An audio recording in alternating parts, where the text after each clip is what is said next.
رجب شریف میں سیدنا امام جعفر صادق علیہ رحمت اللہ الرازق کے ایصال ثواب کے لیے کھیر پوری بنائی جاتی ہے۔ حضرت سیدنا امام جعفر صادق علیہ رحمت اللہ الرازق کا وصال شریف جو ہے نا، یہ 15 رجب المرجب کو ہوا، تو اس نسبت سے سارا ہی سال کر سکتے ہیں، 15 رجب کو کریں تو زیادہ اچھا ہے، اس کی خاص وصال کی تاریخ ہے، تو انشاءاللہ عز و جل ہم بھی کریں گے، اور یہ جائز ہے کیونکہ یہ ایک ایصال ثواب کی صورت ہے۔ اب کنڈے ہی کیوں کرتے ہو؟ تو چلو میں کنڈے نہیں کرتا، آپ پتیلا کرو، بس آپ کو چھوٹ ہے۔ میں کنڈے کرتا ہوں، آپ پتیلا کرو، اچھا دیگ چڑھاؤ گے، جتنا شہد ڈالو گے اتنا میٹھا ہوگا۔ تو دیگ پتیلا اور کنڈے کا جھگڑا نہیں ہے، جھگڑا کچھ اور ہے کہ وسوسوں کا شکار ہو جاتے ہیں بیچارے کہ یہ لگا بندھا یہ نہیں ہونا چاہیے۔ پر لگا بندھا کیا نہیں ہوتا؟ شادی کی تاریخ لگی بندی ہوتی ہے، ولیمے کی تاریخ لگی بندی ہوتی ہے، ہال لگا بندھا بک ہوتا ہے، اور کتنے لگے بندے کام ہوتے ہیں۔ 14 اگست کو جشن آزادی لگا بندھا ہی ہوتا ہے، بہت سارے تاریخی دن لوگ مناتے ہیں، لگے بندے ہوتے ہیں، عیدیں لگی بندی ہوتی ہیں، ہر ہفتے ایک لگی بندی عید آتی ہے، ہر ہفتے ہے، کسی کو معلوم؟ جمعہ، یہ حدیث میں اس کو عید کہا گیا ہے، جمعے کو لگا بندہ ہے۔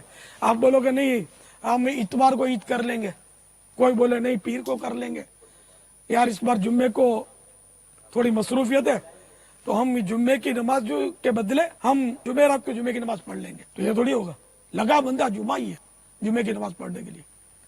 چلو یہ آپ کہیں گے اس پر نص ہے، اور یہ کنڈے پہ نص یعنی کہ کوئی ایسی دلیل نہیں ہے کہ فلاں تاریخ کو ہی کرو تو اور کنڈا ہی کرو، تو ہم نے بھی فلاں تاریخ کو ہی کرو یہ تو نہیں کہا، اور کنڈا ہی کرو یہ بھی ضروری نہیں ہے، پتیلا کرو، آپ دیکھ کرو، کھیر پوری مت کرو، بریانی کرو، قورمہ روٹی کرو نیاز کی، کچھ بھی مت کرو تو بھی جائز ہے، کچھ نہ کرنا بھی جائز ہے، لیکن جو کرتا ہے اس کو ناجائز کہنا ناجائز ہے،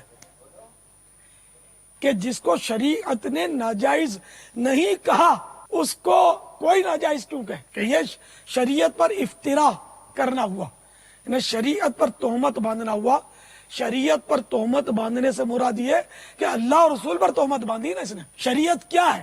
اللہ اور رسول کے حکام ہے، تو یہ اللہ اور رسول پر تہمت ہے کہ نہ اللہ نے منع فرمایا نہ اس کے محبوب عز و جل و صلی اللہ تعالی علیہ وآلہ وسلم نے منع فرمایا، تو پھر یہ کیا آپ کیوں منع کرتے ہیں؟ یہ وسوسہ ہے، شیطان کے وسوسے کو جھٹک دیں اور خوب چیرج پوری کریں، کنڈے کریں، دونوں جہانوں کی برکتیں انشاءاللہ پائیں گے انشاءاللہ۔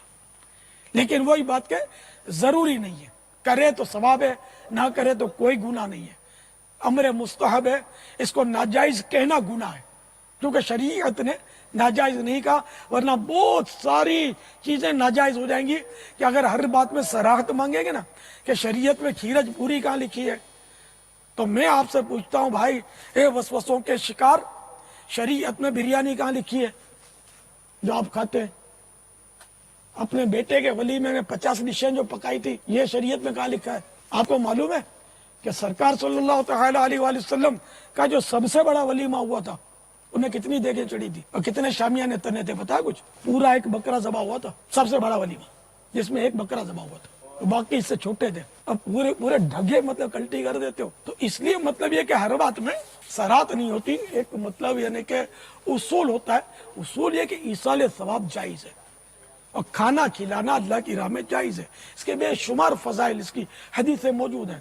حدیثوں میں یہاں تک کہ کھانا کھلانا مغفرت واجب کرنے والے کاموں میں سے